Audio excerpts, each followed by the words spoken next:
Good morning, welcome to my channel, The Comeback. I'm Kim. I wanted to come on here. I've got what time is it? I've got 45 minutes to kill.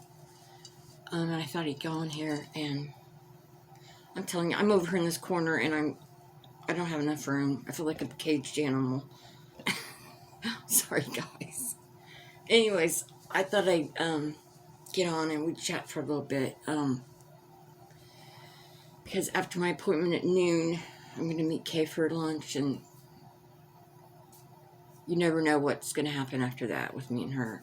So, my plan is to come back on here tonight, but if things go, who knows, we could be off on a journey somewhere, me and her. So I want to get on here in case I don't get back on, because I have to go and do the laundry later today and go to the grocery store and all that good stuff before we get snow, because I don't like being out in the cold, and I don't get out in the cold.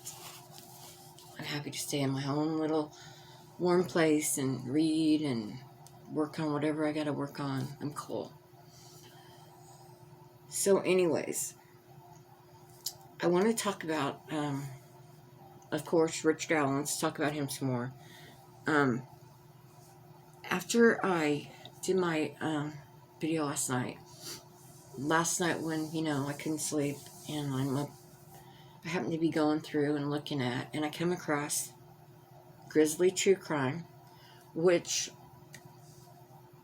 I've listened to her in the past, but I haven't for a while. But I listened to the video she made on Richard Allen, and she has she's went down the rabbit holes, and she has a timeline of years.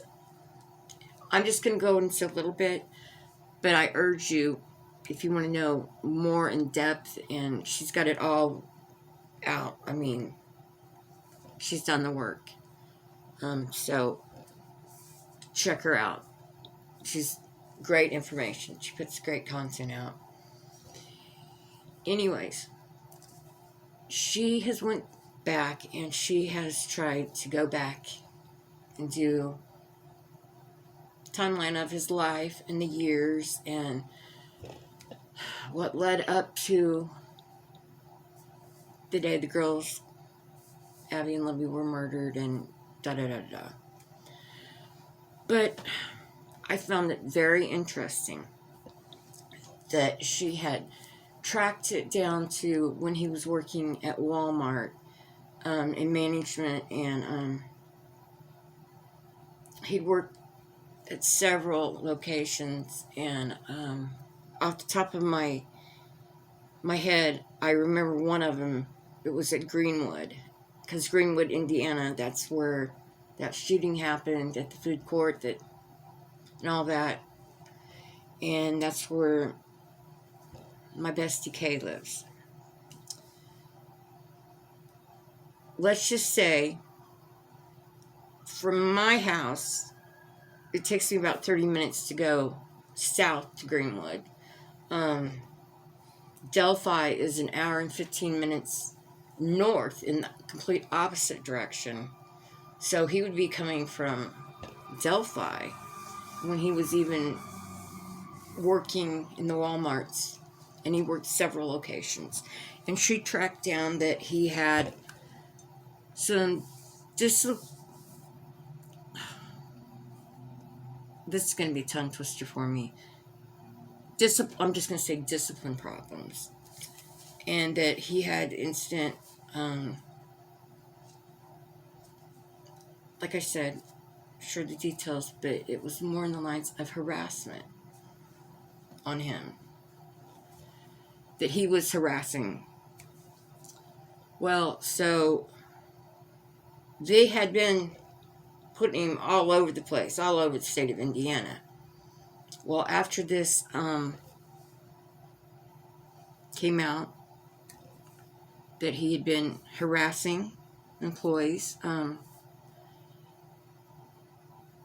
they didn't fire him, but they sent him to Illinois to a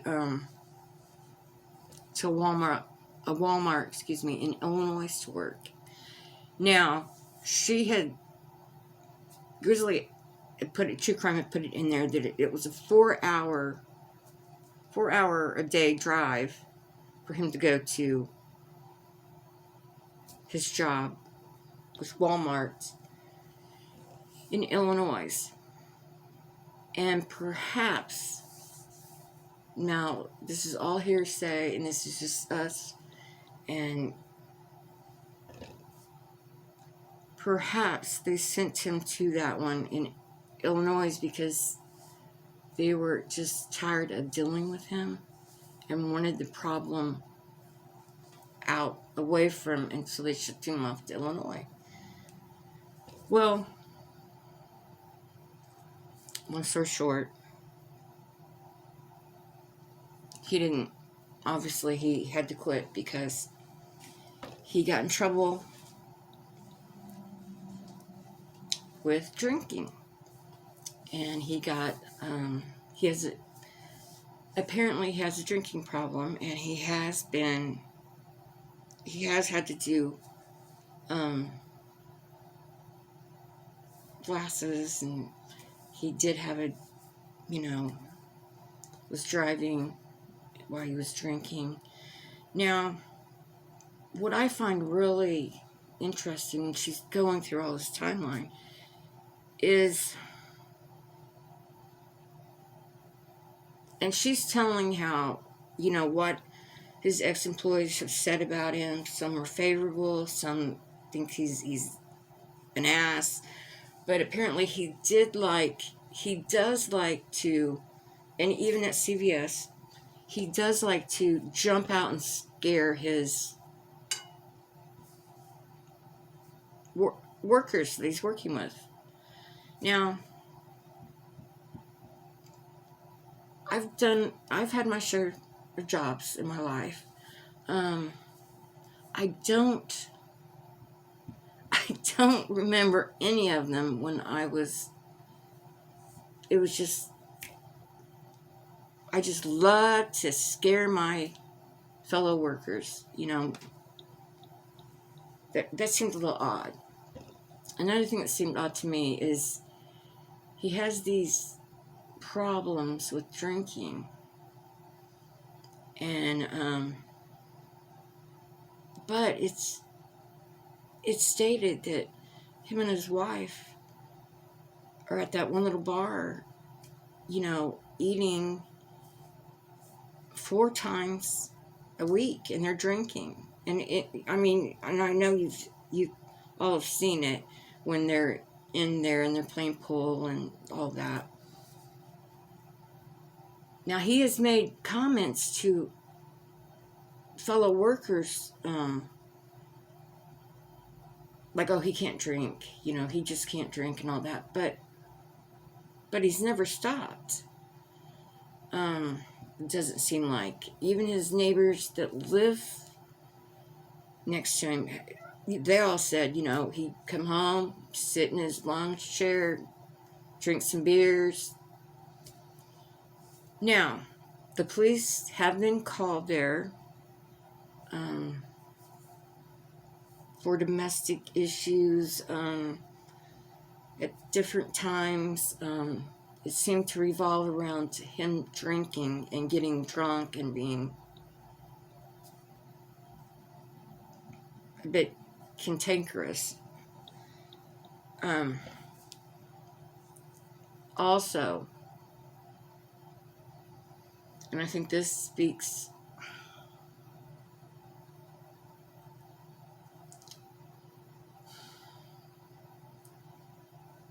it appears that Mr. Allen did not have a job when the girls were murdered. He had to give up his Walmart job, the hours, plus he got in trouble with drinking and driving. He has to get rides to work, all that. Where's my thought with that? I'm trying to keep it all in my head, the way because she says it's so good. He was not working though. He did not get the CVS job until after the girl's murder. And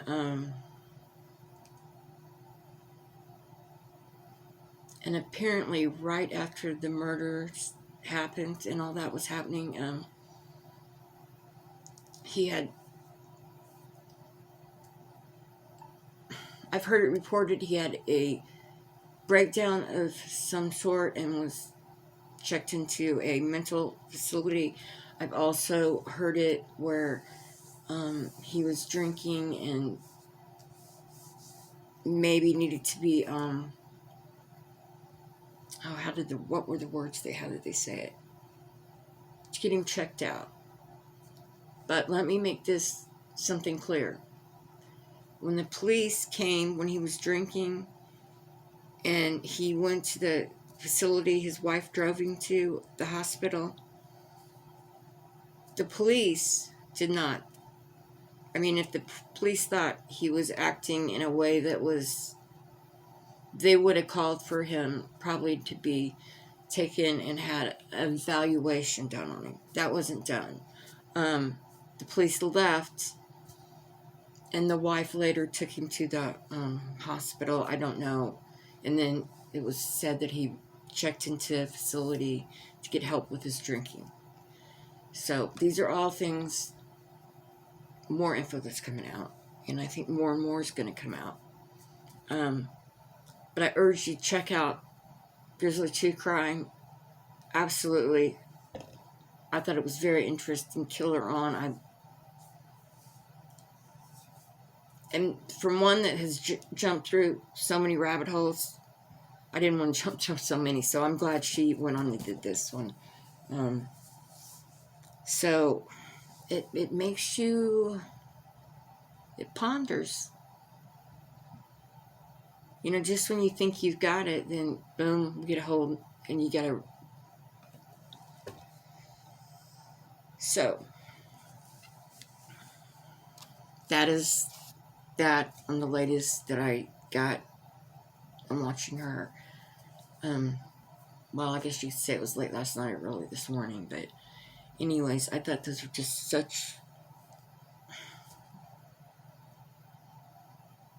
And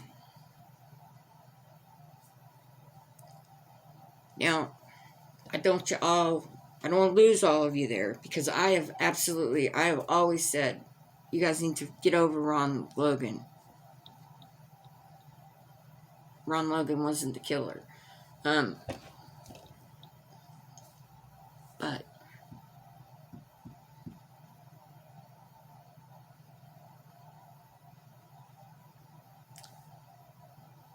I'm not sure what it is.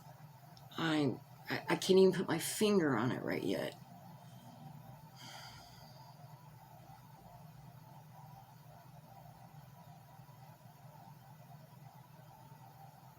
And perhaps I'm thinking of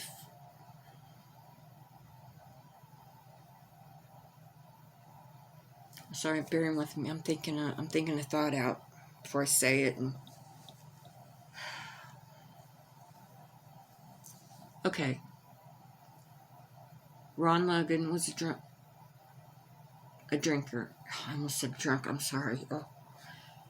Ron Logan had a drinking problem. Okay.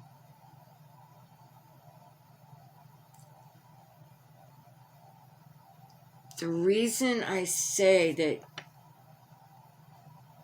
perhaps they knew of each other, perhaps even Keegan Kline, Tony Kline, you know, because of what they're engaged in.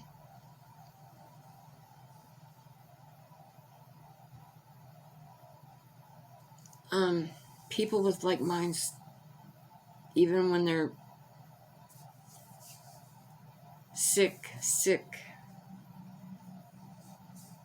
thoughts that most people don't have, they tend to stay together, and they tend to have that friend that they can talk to about stuff. Now, all I'm saying is Ron Logan had a drinking problem. Richard Allen had a drinking problem.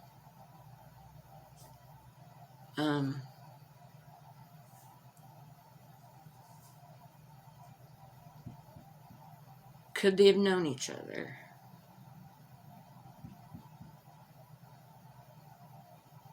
I don't know. I'm not sure what I'm... And I don't know why, because I've heard everybody go, wrong Logan, get over it. And I've been the first one. Wrong Logan is not the killer. He's gone. He died. He's, you need to let it go.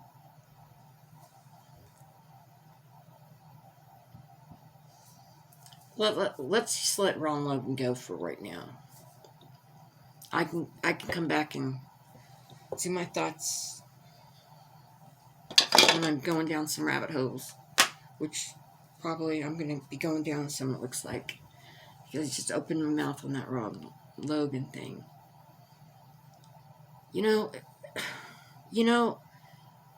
Are things possible? Yes. Is it likely? Anything's possible. Is it likely that was... We don't know. Like I said, this is just such a... Anyways. So guys, that's my thoughts on that. I don't know what I'm going to find out, but I didn't think I was going to be going down them rabbit holes today, but looks like I perhaps might be doing that when I come home. Anyways, guys, I love you guys. I hope you have a blessed day. Keep warm out there. If snow's coming your way, get out and get the groceries in before it happens. And just, you don't have to get out in it. Stay home and just chill and send me a message and let's talk. Anyways, I love you guys. I'll talk to you later and have a great day.